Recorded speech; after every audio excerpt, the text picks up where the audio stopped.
nais ko pong sabihin sa inyo na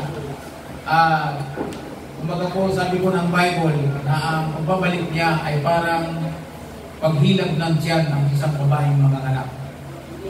Binanggit po yan sa Matthew 24, binanggit sa 1 Thessalonians chapter 4, chapter 5, and then sa 2 Thessalonians, inulit ng muli yan. Na kung papapansin po ninyo, inintulad ng Panginoon na ang kanyang pagbabalik ay katulad ng paghilab ng tiyan. Alam naman natin na ang mga anak ay meron pong time frame. Ilang buwan ba nagbubuntis ang babae? 9 months lang. At pagdating ng 9 months, dun sa loob ng pang-siyam ng buwan, hihilab na po siya. And then ang end times, kung usapan po natin ang huling panahon, para bagang nasa siyam ng buwan na tayo. Ano mga dahilan kung bakit dapat po ninyong malaman na malapit na? Ang isa sa mga hinihintay ko po na pinakapalatandaan, ang sabi ko, hindi siya darating hanggat hindi nagaganap yun. Hindi nagaganap yung tinatawag na the Great Abomination o tinatawag na kalapastangan ng walang pangalawa na magaganap sa Jerusalem. At yung po yung magaganap, pagka yung Antichrist, yung taong suwail ay pumasok sa templo at ipahayag niya siya ang Diyos. Ang hinihintay ko pong templo, yung itatayo. At ngayon po sa Jerusalem, yung po ay mandado na po yun ibig ng Amerika, suportado po yun ng Amerika, ng Europe, na kailangan po yun ay may tayo. At pag naitayo po ang templo na kung saan yung nagagawang pagkahandugan, ibig sabihin po, naghihilab na ang tiyan. Ibigyan ko po kayo naman ng halimbawa, may mga prophecy nga po ng mga mangyayari sa Pilipinas, sa buong mundo, lumilitaw po ng mga prophets ngayon, mga lingkod ng Diyos natin. At ang revival ngayon, yung mga pagpapanibago sigla, lalo po sa Amerika, nung binari po si Charles Clark. Mga campus po, marami po ang may kilala sa Panginoon, marami nang buborn again, marami pinatawag ng Panginoon. At sumasagot si Lord sa panalangin. Ibig po sa Nigeria, genocide po, pinapatay po ang mga Christian. Isang libingan lang, pinapatay po ng mga Muslim. At ngayon, si Trump po ay gumawa ng paraan na mag-protect na hamit ang mga tinatawag kung mananampalataya sa Sudan at sa Nigeria. So, makikita po yung mga nangyari. At ngayon po, ang sabi ng Bible, ang gawain masama, ang mga hindi biblical o scriptural, labak na salita ng Diyos, ay gagawin po ibig ng gobyerno. Sa Pilipinas nga po, nakawan, grabe. Kaya galit ang Panginoon sa atin, kung sa mga ribulto, kung sa mga dispusan, na mga festivals, mga paganism festivals na sineselebrate. Even sa church, mayroon yan. Pag-celebrate na kung ano-ano mga hindi pinapayagan ng salita ng Diyos. Valentine's, December sa mga patay, Halloween, and everything. Mga fiesta, and so on and so on. Dahil ito pong mas matindi. Ito lang. Kahapon lang. Approve na po. Magre-renew pa naman ako bukas ng kay license sa pagkakasal. At even sa organisasyon natin sa PMC, tinatry na po ng mga pastor. Yung mga pastor na parang may connection sa yung gusto nilang magpakasal ulit sa iba. Ang tawag po doon, remarriage. So, ipinropose ko. Nung seminar, yung po yung agenda, bakit nahuli kami? Ako po, tahimik lang. So, hindi yun. Depende sa sitwasyon kung papayagan ng remarriage. Pero yung po ay agenda na po ng PNC. So, doon pa lang po, makikita natin, even sa organisasyon natin, may pumapasok po gano'n. Nakalagay na po kasi yan sa salita ng Diyos, last days. Ito ang nagpasulupit. Bill 93, ito yun. Ito lang, kahapon lang. Nagpalakpakan lahat ng congressman na mga wala sa Panginoon. Ayan. Bill 9349 ng Kongreso. Approve na po ang divorce bill. Ang tanong, ito po ba ay kalooban ng Diyos? Hindi po. Sapagkat si Kristo mismo ang turo, walang divorce. Now, kung in-approve sa Pilipinas, ibig sabihin, sign na po yun ng class case na ang tao ay pasama ng pasama, down, mula sa government, down to po mga kapatid. At hindi pa lamang yan, gusto ko malaman po ninyo na ang sabi po nila ay po sa aking pagsusuri. Ito ba yung pinauna ko sa inyo? Na i-implement na po nila start ng 2027 ang cashless society. Ano bang ibig sabihin ng cashless society? Hindi na po iira ng pera. Digital na. Kaya starting po ng pag mag-December, 26 o 27, i-impose po nila ang digital ID. Ano ibig sabihin yun? Tatakan yun. Lagayan po ng chip yun sa katawan. So, yung tinatawag na cashless, gagawin na po tayo ng cashless society. Ano po ibig sabihin niya? Unahin nyo po mga syudad.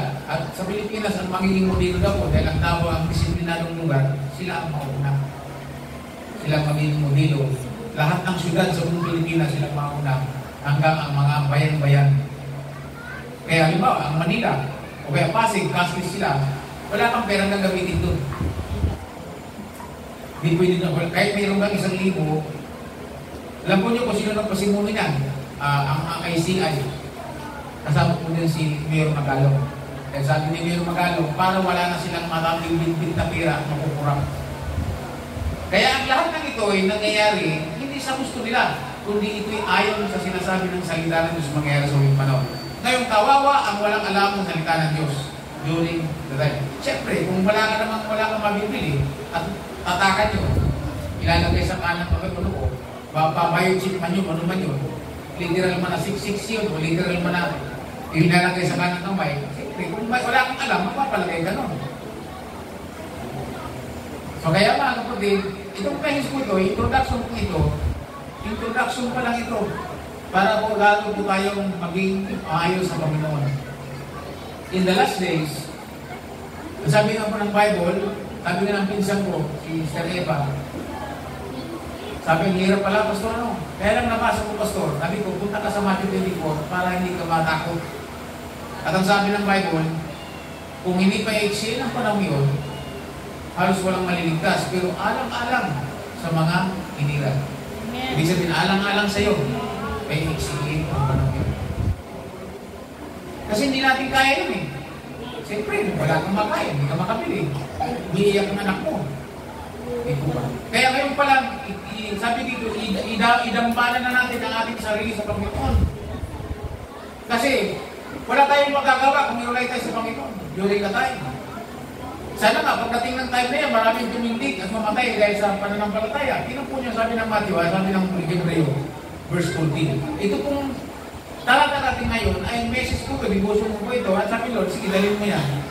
Sabi ng verse 14, pagsikapan ninyong maging mapayapa, mabisang pinili, makasundo niya yung kapwa. Siyempre, pag hindi mo kasundo ng kapwa, marami kang kaaway, marami kang kaibayo. Hindi ka makapamuhay na malinis, hindi ka makapamuhay na banal. Sabi diyan, mamuhay, pagsikapin ninyo, sabi dito sa Bible ko, maganda, para down to earth, makita po natin ang gusto ng Panginoon sa atin. Sabi dito, verse 14, sabi niya, pagsikapan ninyo, mamuhay ng may mabuting relasyon sa lahat ng tao. Ang binanggit po dito, mabuting relasyon. Sabi natin sabay mabuti. Ibig sabihin, mabuting relasyon. Pag sinabi mabuting relasyon, hindi na mahulugan na mabait ka sa iyong kapwa. Kasi ang mabait, kahit mali, kinukonsinti. Ang sinasabi dito, mabuting relasyon. Hindi tayo nag-isang ayon sa mali. Pero, sinisikap natin, makasundong ating kapwa sa mabuting relasyon. At ang sabi, magkaroon kayo ng mabuting, sabi niya, pagsikapan ninyo, ibig sabihin, magtrabaho ka talaga. Work it, trabahuin natin ito na magkaroon tayo ng mabuting relasyon sa ating kapwa at magpakabanal kayo sapagkat kung hindi banal ang pamumuhay nyo, hindi nyo makikita ang Panginoon.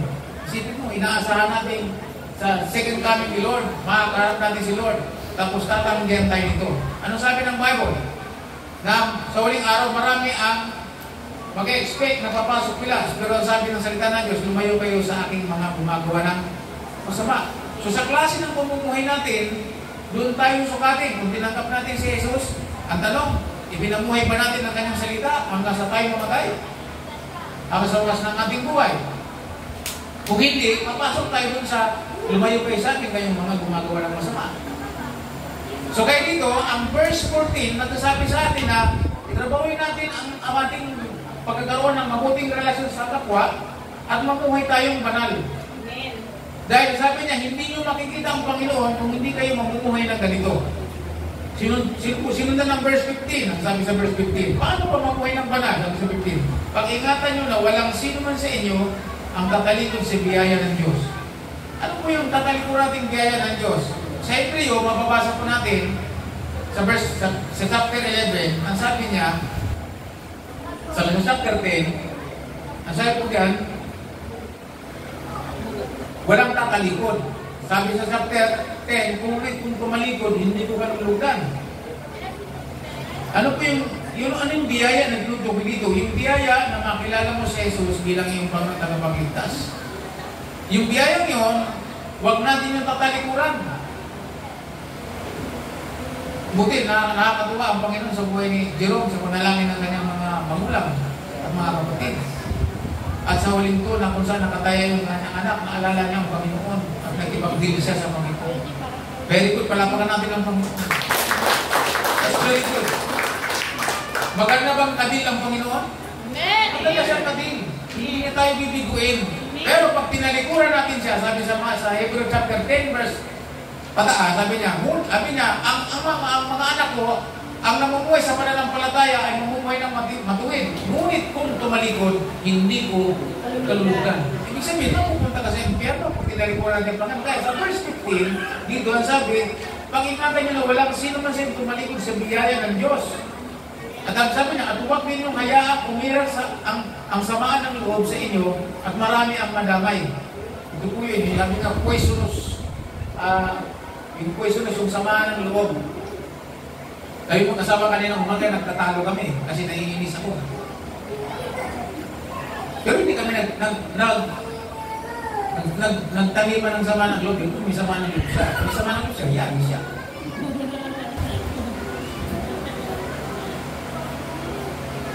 Sabi niya, walang madamay. Ingatan niyo na walang madamay. Yung sama ng loob na linipasan ng panahon, nasalim pa sa mga anak, so sabi niya, iwasan niyo yan. Palayuan niyo yan. Sapagkat, ang sabi, madadamay pang iba. Sabi, ingatan niyo. Tingnan po niyo sa verse 16. Ingatan din ninyo na walang sino man sa inyo ang gagawa ng sexual na immoralidad. Unang mumuhay ng gaya ni Esau, na hindi pinalagaan ang mga spiritual na bagay dahil ipinagpalit niya ang karapatan niya bilang panganay sa isang kainan. So alam naman natin ang kwento. Si Esau po, sexual immoral po siya. Alam niyo bakit? Ang salita ng Diyos na pinamumuhay ng kanyang magulang si Isaac at si Rebecca, di pwede silang mag-asawa sa hindi po nila kaanak. Bawal po ng Diyos yun. Hindi nila kaanak, hindi nila kalahi. So hindi po yung sinunod ni Esau. Ang ginawa po niya, nakuha po siya sa mga Kananayan po ang kanyang inasawa. At dahil po doon, grabe po ang sama ng loob ni Isaac at sabi nga ng Bible, sabi sa salita ng Diyos, yun ang matinding nagpapahirap doon sa mag-asawa, kay Isaac at kay Rebecca. Doon sa mga asawa. At hindi lang yun, nang nalaman po ni Esau na ang kanyang magulang ay naiinis sa kanya dahil sa nag-asawa siya ng Canaanite, ang ginawa niya, nagdagdag pa siya ng mas masamang babae. Talagang binuburyok talaga yung magulang. Sabi ko dito, sexual immoral. Ano may sexual immoral? Kaya po yung mga nagkasama kung hindi pa kasal, sikapin po ninyo maging kasal kayo. Ay, pastor, hindi na namin kailangan pakasal. Baka na naman, i-divorce na lang ako. I-divorce na sa Pilipinas. Kasal lang kahapon. Hindi po yan ang aral. Ang aral po natin ay hindi tayo matagpuan. Dahil po dyan sa batas na yan, marami ang magiging immoral. At dahil yan, makakatulan ng Diyos. Impyerno ang buhay. Kaya tingnan yung Amerika. Sa tingnan yung magandang Amerika, marami po silang mananagunan sa Diyos. Dahil sila ang unang nag-implement ng divorce. Mas matindi ngayon. Noong ipinasa nila ang pagkakasal ng same-sex. Yung same-sex marriage. At, nasabi, nahawak pa nila iba. Habang Germany, Canada, Australia, yung lahat ng mga sikat. Sila yung mga, kung titingnan natin kayo mga, kumbaga sa sa apple ay magandang tingnan yung apple. Parang nakakatakamang kainin. Pero ang loob nun ay bulok. Ganyan po ang mga bansang yan. At ngayon, kasama na po ang Pilipinas doon. Ngayon.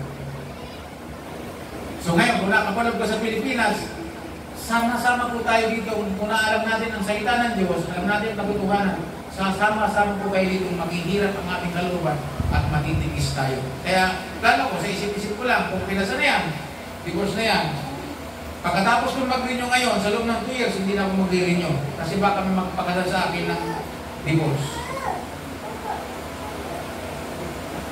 Pinag-wiran ako. Hindi ako pwede magkasal. Paso ang aking lisensya. So, ligtas ang simbahan, ligtas ako, ligtas ang simbahan. Amen? Kung gusto nyo, doon kayo. Sa labas. So, bukas, lubi ng Panginoon, mag-renew ko ako bukas. Kasi bakit? Hinilap lang dyan eh. Nang pagbabalik ng Panginoon.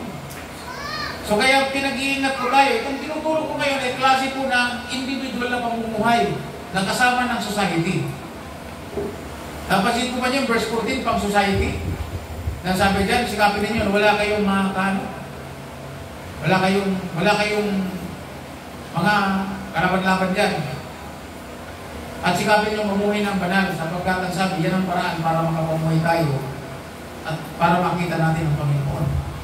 At pinag-iingat tayo dun sa mga samaan ng loob. At pangalawa, sabi ko dito, ingatan ninyo na walang pumasok sa sexual immorality.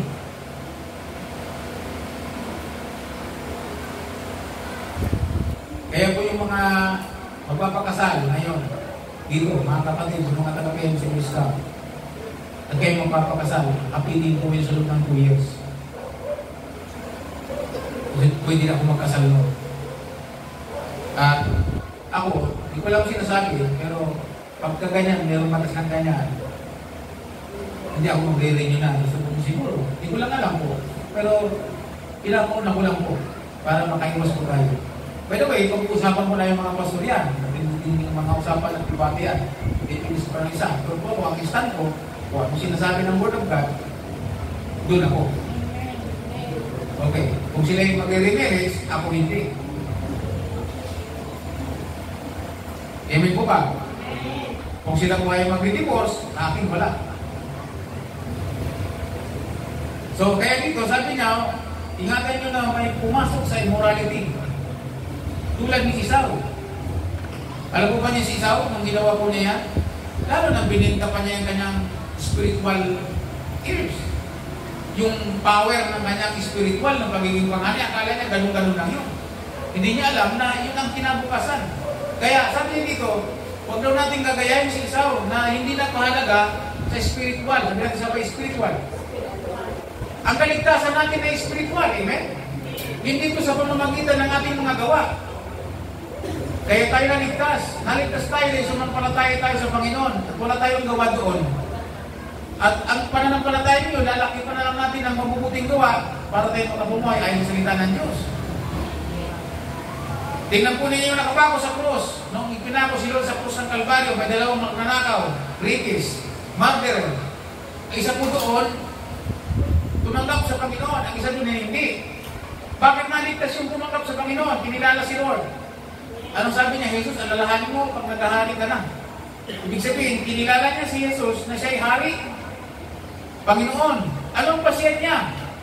Pagkat silang dalawa magnanakaw na nakapako sa krus, nagtalo sila habang nakapako, buhay pa sila. Ang sabi niya, wala ka bang takot sa Diyos? Sabi niya. Sabi ng isa, kung ikaw na ang Mesiyas, kung ikaw ang tagapagligtas, iligtas mo ang iyong sarili at kami, pati na kami. So sabi ng isa, wala ka bang takot sa Diyos? Nararapat lang ng tayo parusahan ng ganito dahil sa ating mga ginawang krimen. Pero itong taong ito, wala siyang ginawang masama. Alam ng taong itong magnanakaw, alam niya na kahit nasa kulungan niya, balita ang mga ginagawa ng Panginoong Jesus. Alam niya ito yung Mesiyas. Kaya nung ginoob ng Diyos, nakatabi sila sa pagkabago sa krus, sinabi niya, Jesus, remember me in your kingdom. So, tiniyak ng Panginoon, sinasabi ko sa iyo ngayon din, sasama kita sa paraiso. Ano bang paraisong meron? Pag sinabing paraiso, masaya sa paraiso, puro kasiyahan doon. Yun po ay langit. O, may ginawa ba siyang mabuti doon? Kaya siya naligtas? Wala. Kaya dito sa perspective, yung sinasabi, natin yung walang kakalikot sa biyaya ng Diyos. Salvation is grace. Tatanggapin mo lang. Sabi nga ng Juan 1:12, sabi niya dyan, wala kang kailangan gawin. Hindi mo kailangan mag-fasting, hindi mo kailangan magpasa ng krus. Hindi mo kailangan magpenitensya para ikay maligtas. Hindi mo kailangan magpasok sa reliyon para maligtas ka. Ang simple lang dapat mong gawin. Tanggapin mo si Jesus bilang bayong tagapagligtas. At yun, ligtas ka na.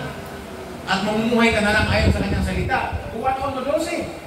Datapot ang sino mong sa kanya tumanggap at nanalig ay binibigyan ng karapatang maging anak ng Diyos.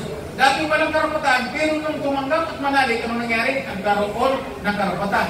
That is grace. Amen. Biyaya ng Panginoon. Walang kasamang gawa. Kasi pag sinabing may gawa, pinagtrabahuan. Sabi siya pinagtrabahuan. Halimbawa, nagtrabaho ka, may sweldo ka. Hindi po yung grace, hindi po yung biyaya. Ang biyaya, hindi natin pinagtrabahuan. Halimbawa, may pumunta sa iyong tao, binigyan ka ng 100. Para saan to? Wala, gusto ko lang. At that is grace. Meron pumunta sa akin, nagbigay ng lagot 3,000. Pasabi ko ito, wala po, pastor. Gift ko po sa iyo. That is grace. Biyaya yun. Kasi hindi ko yung pinagtrabahuhan, dumating. Ang salvation ay biyaya. Kaya sabi po ng Hebreo, ingatan ninyong walang kakalikot sa biyaya, sa grace. Yung sa salvation. Kasi marami ang kumakalikot sa Panginoon sapagkat hindi nila intindihan yung grace, yung biyaya, yung salvation na yun, na dapat mahalagaan. Anong sabi po ni Judas? Sa isang chapter lang. Sabi ni Judas, pag-ingatan ninyong huwag kumalikot sa pananampalataya. Pagtanggol ninyong pananampalatayang napakabanal, napagkat ito'y minsan lang. Sabi nga doon, ipagtanggol. Sabi dito, pag tumalikod ka, kahit anong gawin mo pang pag-iyak at nabutan ka ng kamatayan, wala nang mangyayari sa iyo, kahit umiyak ka pa. Kaya po yung mga namatay, kahit anong gawin po nilang pakiusap doon sa kabilang buhay, kahit anong pagsisisi, wala nang mangyayari. Tatanggihan na siya. Kaya yung sinasabi ng Panginoon, sinasabi dito sa Hebrew chapter 12, verse 17, na kahit anong gawin pang iyak, alam natin, sabi niya, dahil tinanggihan niya na, binenta na, so kahit ano pang gawin, hindi na mapupunta sa kanyang blessings. Ganun din naman sa kabilang buhay. Sabi sa Lucas, sabi niya, doon sa mayamang namatay, sa kasi Lazaro, yung mayaman napunta sa impyerno, di ba, sabi niya, yung mahirap napunta sa langit, sa paradise, kung saan nandun si Abraham, ano sabi? Anak, alalahanin mong nagpasasak ka sa salimutan. So kahit anong gawin niya, pagluha, pakiusap, kahit na yung kaligtasan pa ng 5 niyang kapatid, request ko niya, walang effect. Yung mga nandoon, hindi na kahit ano pang request nila, walang mangyayari. Sabi niya, kung mayroon pong isang patay na muli na buhay, ang sabi niya, tatalimuran nila ng kasalanan. Sabi hindi.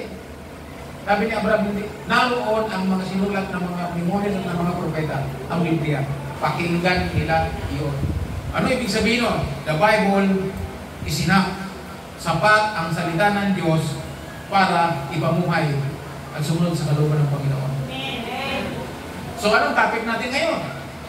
Klase ng ating pamumuhay with the society. Habang naghihintay tayo sa Panginoon. At habang palapit na palapit yung pagdating ng Panginoon na yun, paiba na ng paiba ang mangyayari sa ating panahon, sa gobyerno. Maraming magbabago. Sa ating 2026, makakita po kayo ng magbabago. Itong mga sinasabi ko po ngayon, magmamaterials ko ito, unti-unti hanggang sa dumating ang 2030. Target po nila yun, na 2030 daw po, sana kansado na. So kung makikita po ninyo na ini-implement po yung digital ID. At ang paraan po nila, bawat syudad po daw nila, bawat syudad, lalo sa Pilipinas, bawat syudad, i-implement po yung cashless. At para matupad po yun, marami po silang ipapangako. At ito isang takmakmak na libreng ayuda. Eh lalo na tayo mahihilig sa ayuda. Pang ayuda, siksikan.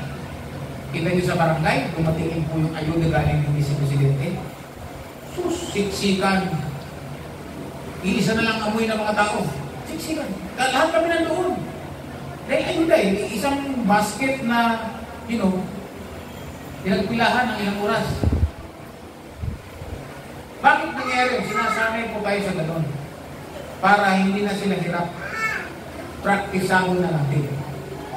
Sinimulan po nila, no ID, no entry. So ngayon, meron tayong national ID. And so on, and so on. Hanggang sa dumating na, yan ay mailagay na po sa katawan ng tao. Iba yung ID pag pumapasok. Dito lang. Darating panahon na yan yung digital. Kaya kung hindi ka po handa sa ganito, at wala kang alam dito, at hindi ko natin namumuhay ito, yari tayo. Like si Arvin, makalipad dyan, makapunta ng Europe. Malalaman niya yan. Sa Europe pa naman sa... Europe pa naman, kasi ang Europe pa naman ang unang praktisado, especially ang yung mga train, bawal po sa kanilang pera eh. Puro dito sa kamay. Lalo na po ang, anong bansa ba yung pinupunta ng amo mo? Sweden. Sweden po ang una sa kanila. Uli. So sa Pilipinas, pa-practice pa lang po tayo. So yung sinabi ko po, parang Davao yata. Hindi ko po sinabi tiyak, pero parang Davao ang gusto nilang maging model po. Ayaw po sa pinirmahan po nilang contract. At pinirmahan po ng presidente niya. Pinirmahan po yung Duterte. Pinirmahan pa yun ng unang presidente si Erap. Ewan nyo na pong isisiyan sa ngayon. Namang unang na presidente, pinirmahan po yan. Panahon pa ni Ramos. Yun. Sige po lang. Panahon pa ni Ramos. Ayusin kasi yan si Ramos. Okay, so mga kapatid, ang preaching na ito, hindi pananakot. Ito po ay panawagan. Sapagkat ang Hebrew chapter 12, verse 14 ay panawagan. Sabi niya, pagsikapan na yung mamumuhay ng makasundo, magpapagkaroon ng mabuting relasyon ng kapwa, mamumuhay ng banal, sapagkat hindi nyo makikita ang Panginoon kung hindi kayo mamumuhay ng ganito. Plus, nagbigay po siya ng instruction na kasunod. Sabi niya, mag-ingat kayo kung magkaroon ng mga alitan o sama ng loob na nakakahawak pa sa iba. At sa verse 16, sinabi niya, huwag niyo hayaang may mahulog sa inyo sa immoral na sexualidad. Ano bang ibig sabihin niya? Lalong mga kabataan. Yung mga premarital sex na tinatawag, yung hindi naman kayo mag-asawa, nag-sex kayo. Sabi niya, ingatan yan. May kasamang gusto po yan. Anong talata dyan? Unang Corinto chapter 6, verse 9 to 10. Hindi nyo ba alam, sabi doon, na walang kuwang sa karen ng Diyos ang mga gumagawa ng ganito? Inisa-isa po yan. Gusto nyo malaman, babasahin ko. Yan ang nabanggit ko. Particular po sa mga kabataan na nandito ngayon. Tingnan nyo, Hebreo. Unang Corinto 6, chapter 6, verse 9 hanggang 10. Yan. Hindi nyo ba alam na hindi magmamana ng kaharian ng Diyos ang mansama? Dito po, general ang pagkabanggit. Huwag kayong paninilang. Dito sa talata, sabi niya, do not be deceived. Sapagkat kailanman hindi magmamana ng kaharian ng Diyos ang mga immoral. Nabanggit ba yung salitang immoral? Yung mga mayroong sexual immoral life. Tignan nyo. Sumasamba sa Diyos-Diyusan, yung mga ributo, nangangalunya. O sa Pilipinas, mababawasan ang panangalunya kasi pag hindi nagkasundo, mababayal ng divorce. Di po ba? So yung mga, ano pinangagawa niya? Yung mga nagkaasawa na hindi nila asawa, inaasawa ko nila. Sabi niya, nakikipagrelasyon sa kapwa lalaki o babae. Ito na yung tinatawag na same-sex relationship. Sabi nila, Pastor, inuhusgan mo kami. Hindi kita inuhusgan, mahal kita. Pero salita na Diyos yung binabasa ko para sa iyo.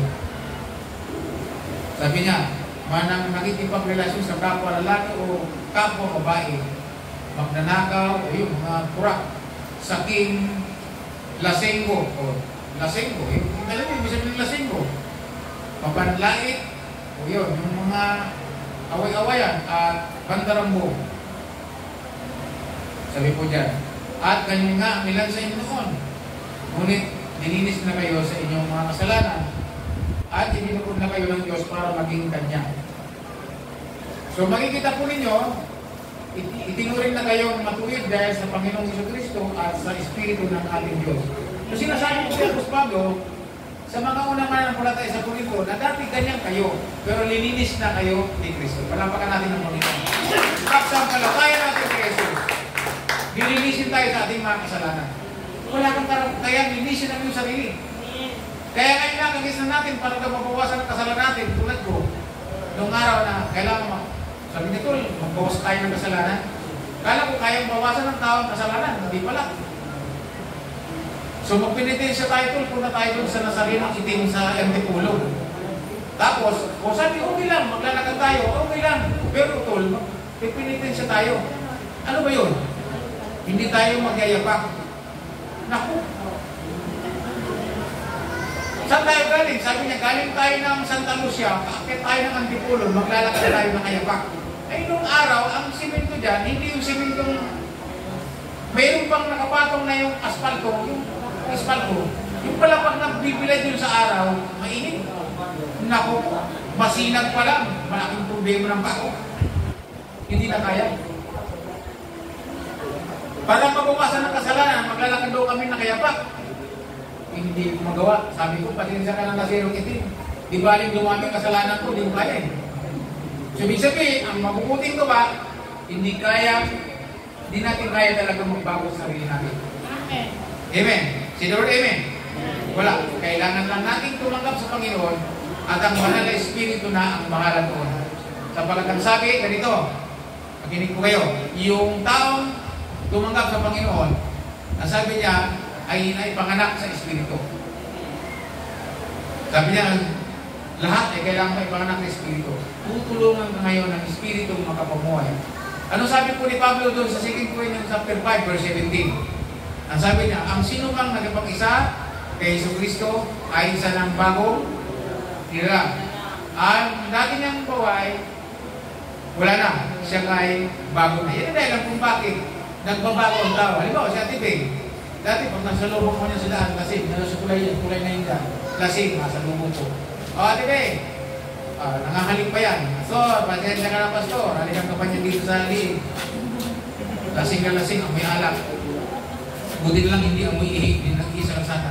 Pero pa ako nasa lubong niya, talagang nalilimayo ko sa tae, sa ihi, sa kalasingan. Pero nang ka makakilala sa Panginoon, biglang nagbago. Diba? Biglang nagbago ang pagkatao. Nakakatawa. Kaya, hindi totoo.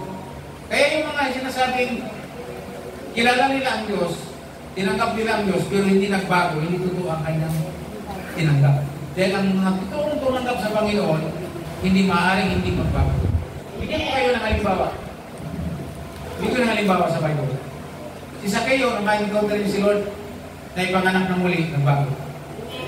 Si Nicodemo, tagapagturo, senador, manggagawa ng batas ng Jerusalem. Pero nang pumunta sa kay Jesus, tinanggap si Jesus, nagbago. Si Jose, Amaritay, yung taong nagpalibing sa katawan ng Panginoon, nagbago. Walang taong tumanggap sa Panginoon na hindi magbabago. Maniwala ko kayo sa akin. Pag mayroon tumanggap sa Panginoon na hindi magbago, hindi pa totoo yun.